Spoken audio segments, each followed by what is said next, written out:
to another episode of the latest to admire. Today, I am so happy to have a conversation with musician Kaleb Cohen. Thank you so much for being on my show. I'm so excited to be talking with you. Thank you so much, Maya. I'm excited to be talking with you. I appreciate you thinking of me and having me on here. Yeah, yeah, do you have a specific songwriting process or any rituals you do before writing a song? Yeah, I think my process usually starts with a melody and an idea. I think that melody usually kind of translates into a feeling. As you know, when you're listening to your favorite song, like whether it's slow or whether it's faster, minor, major, I think those kind of paint a picture in my mind of what exactly I want to talk about. But it usually starts with a melody. Oh, wow. Yeah. Yeah, I love writing song lyrics, so I always love hearing other people's process for that That's cool. stuff. I have a whole that's the thing. Like I'll write little bits and pieces of lyrics once I kind of get an idea, and I have this notes in my notes app. I have like 40 different ideas of songs that I haven't worked on yet. So it's funny to it's fun to look back and like see the different ideas that I have stemming. Yeah. Yeah, I'm kind of the same way that I write a bunch of in my notes. I have a bunch of different documents of just like lines that I was thinking of that then I kind of forget about. Yeah, no, seriously. And then looking back and saying, oh, maybe I should work on that. Yeah. Yeah. Um, so is there a song that you are currently obsessed with? Ooh, I love that question. You know what's funny? Um, I think a song that I'm obsessed with right now is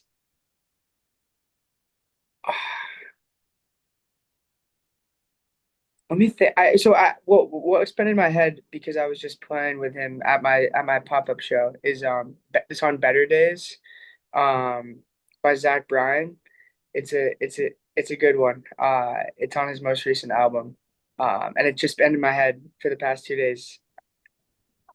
Oh, I love that. I don't think I've heard that song, so I'm writing it down so I can Okay. listen to it. It's Listen. nice. It's a very soothing, it's a very soothing song. Ooh, of Oh, cool. I love that. Thank you for the recommendation. course, you gotta let me know what you think. I will.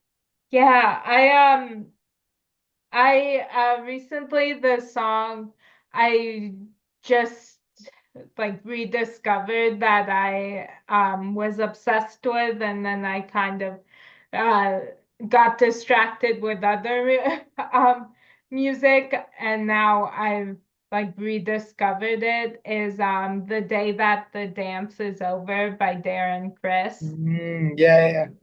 Yeah, I love him, and yeah, I love that song. So I've been listening to that a lot. That's a good one.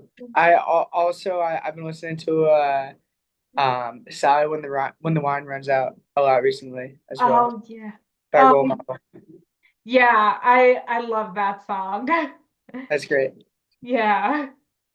Um, so is there an artist or song that you consider to be the gold standard when it comes to songwriting and storytelling? The gold standard. I think well, my kind of gold standard guy is Paul McCartney. He is the epitome of, you know, songwriting legend. I think someone more current though, is for me it would be Noah Kahan. Oh yeah. Yeah, I love Noah Kahan. He has yeah, amazing songs. Yeah. Totally. He's an amazing writer. Yeah. And inspired me a lot originally with like when I started taking music seriously. But I will say Paul McCartney, absolutely the Beatles were the original, that original spark. Oh, I love that. Yeah. So is there a song of yours that is your favorite to perform? Favorite to perform. I think my favorite song to perform is I think Morning Sun. Um, just because I get to sing that really loud, the high. It's a fun one to sing. I think a lot of the songs that I have unreleased right now are most fun for me to perform. So I'm super excited to get them out. One of them is called "Don't Wanna Love You." That'll be out within the next, few months, hopefully. And that's a really fun song for me. Oh, cool. I love that. Yeah, I can't wait to hear that song and all your new music. Yeah, another song that I'm currently obsessed with is your song East Coast Summers. So Oh, thank you. Yeah, that's been a fun one. I just played that live for the first time ever yesterday. So that was actually a very fun song as well to play because we were just soloing on it and we took the chorus five more times than we should have, but it's great. We were soloing for a while and you kind of that's a great song to mess around with. yeah. Yeah, so who has had the biggest influence on you professionally? Um, wow. Professionally, as in like my professional career? Yes. That is tough. I think I think I have to say the two people that have had the most influence on me are my parents, my mom and my dad. Since I was 3 years old, put me into piano lessons and have always encouraged me to be myself. My my dad, my mom and my dad both said when I was in middle school and having a tough time, while putting myself out there with film and with music and doing creative things while playing sports, and having a tough time with that, they kept they told me that I needed to be in a place where I could be myself. And if I had never been in that place where I could be myself, I don't think that I would be doing this. So being able to express myself and put myself out there, with confidence has it stems from them and their advice and how they raised my sisters and I, and that's my goal to really at least for other people and for myself is to take that advice. Oh, I love that. Yeah. So who has had the biggest impact on you as a person? As a person, I don't, yeah, I hate to use the same answer, but I really do think, I really do think my parents, just, I'm so grateful at how they've shaped, been a part of shaping my life, and my sisters as well. I'm so thankful to be so close with my two sisters and my parents, and they, they got a great head on their shoulders. And there's not much else. It's really just, um, they're they're very ambitious. They're very, strong people and kind, and hardworking, um, and just very multifaceted. And I think that those traits, and I could go on and on, but those traits are really inspiring to me and have really motivated me and shaped me into putting myself out there and making music and, going across the country, and et cetera, et cetera. Oh, wow. I love that. Um, so if you had a warning label, what would yours say? A warning label. Ooh, I love these questions. What would my warning label say?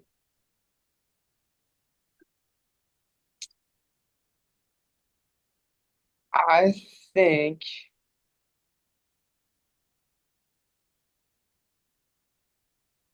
I think my warning label would say that I'm you do you want one word or what do you think? Like you Yeah, whatever comes to mind first. okay. Oh, that's right. It's tough. I think my warning label would say, don't tempt me. Because I think when I'm tempted with certain challenges, I have to get them done. I really think that that's how I've always lived when there are certain opportunities or challenges or people saying that I can't do this or that I shouldn't do this, I think it makes me want to do it a little bit more and want to get it done and as fast and as efficient as possible. Yeah. Oh, I like that one. Thank you. That you may I really I've never thought about that. So I'm happy that you got that out of me. Yeah. Um, so what has been the biggest obstacle you've overcome? I think the biggest obstacle I've had to overcome so far in my life is in middle school. Um, as I was kind of touching on earlier, I was putting myself out there, um, making music, making videos, doing that kind of creative stuff that is, somewhat looked down upon in middle school, which everybody, of course, middle school isn't a great time for most people, but everyone's trying to figure themselves out, and I was putting myself out there in that way, while also playing sports and um it was really tough because I think there was as my parents were saying I couldn't be me and that was just something that I really needed space from the place that I was so that I could go to be myself with no preconceived notions from other people and express myself through my art. Uh, so it was a few years of really rough situations that I ended up switching schools to go to high school. And I'm so grateful that I did because it really put me in a more confident and comfortable and challenging place. Oh, wow. Yeah. So I am a pop culture obsessed and I go in stages of shows that I cannot stop watching. Um, Yeah. is there a show that you are currently obsessed with? Okay. A show, I'll give you two here. So a show that one of my favorite shows, if not my favorite show of all time, is New Girl. Have you seen New Girl? Yeah, I love that show. It is so good. I love New Yeah. Girl. And now I'll say the show that I've been obsessed with recently. And I literally haven't watched the last episode because I just don't. It's been months since I could have finished it, and I just don't want to finish it. Is The Sopranos. Oh, yeah, I've never seen that show. I highly recommend it. It's a little violent, but it's a great show. Arguably one of the best of all time Yeah, on a few lists, but yeah. it's a great one. I love The Sopranos. Oh, cool. Yeah, I'm writing that down because Okay. I know it's referenced in so many things I've watched. Yeah, So, great show. New Girl and The Sopranos are very different shows, so it's yeah. funny that those were the two that came to mind. Yeah. Um, yeah, I get that. I have yeah, so many shows that I love that many are like very different genres. So, Good. What's your favorite show? um I have I have many. One of my all-time favorites is the show Psych. Oh, so good. I love Yeah. Psych. Yeah. I That love Psych. yeah, that is on my list of all-time favorite shows. Have you seen the Psych movies? I love them. Those are great. Yeah, they are. I'm constantly referencing lines from That's awesome. like Love that. yeah. Yeah. So what genre of movie would your life story be told as? I think my life story, I mean, pretty fitting just because I'm 19 years old and kind of do figuring things out. But probably a coming of age movie.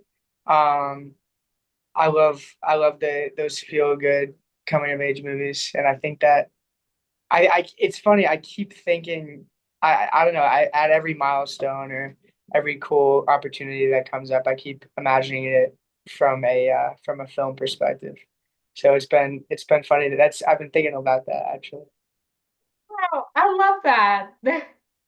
Yeah, I've always wanted my life story to be both a rom-com and a musical.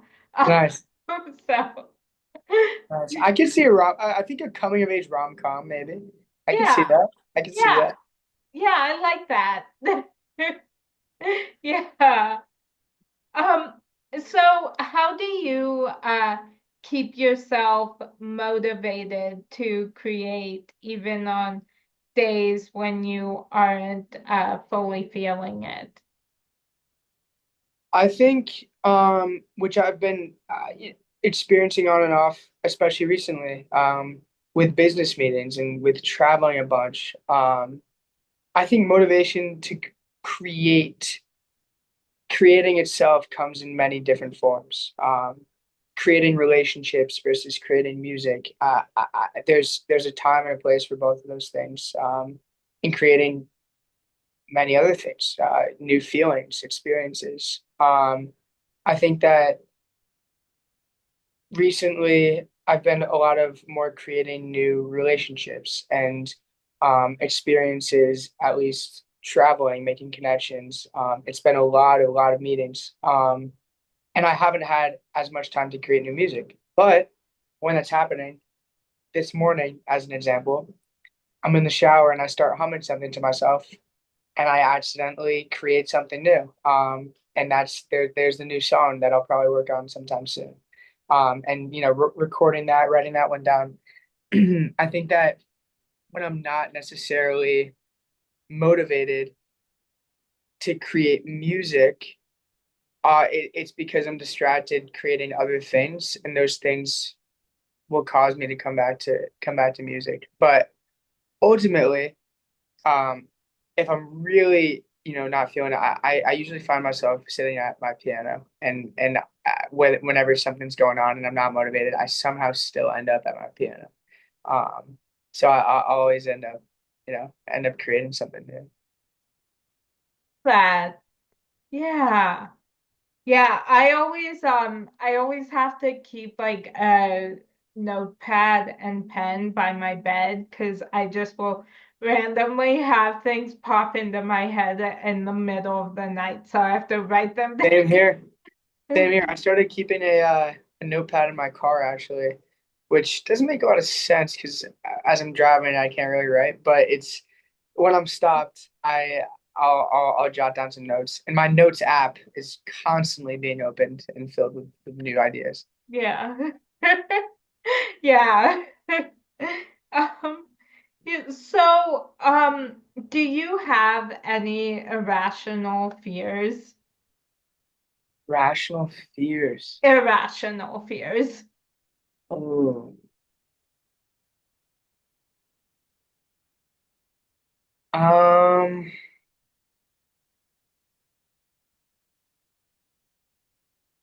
Well, I keep having this dream that my teeth are just falling out. So that's not a fun one.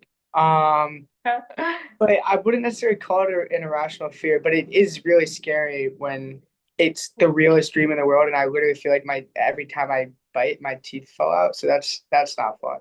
I also Yeah.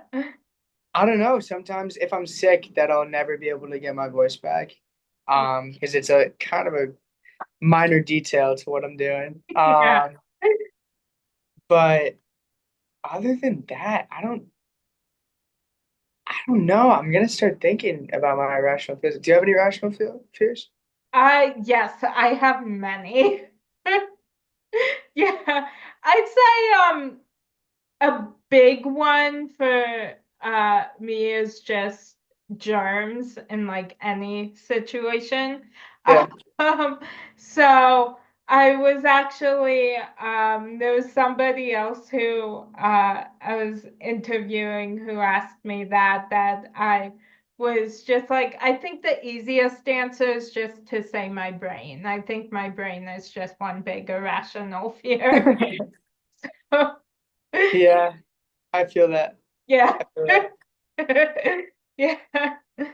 Um, so, is there a show or a movie that you just find yourself quoting all the time? Mm. Um, Quoting all the time. I think, oh yeah, you know what I quote a lot? I quote Schmidt from New Girl pretty Mhm. often, and Nick. And then also, for some reason, you ever seen the movie Borat? I don't think I have. Borat is great, with Sacha Baron Cohen. And then I'll also quote my family. We always quote the movie Why Him. It's a really funny one. Oh, cool. I love that. Yeah, yeah, New Girl is a show I quote a lot. I've interviewed Max Greenfield and Jake Johnson. Oh Uh, my God, and yeah, they're both so nice. Um so funny. I that yeah, was that just an amazing interview? yeah, it was. Yeah. That's awesome. Yeah, Yeah, both of I quote those guys pretty often. I love that. Yeah, I quote Psych a lot.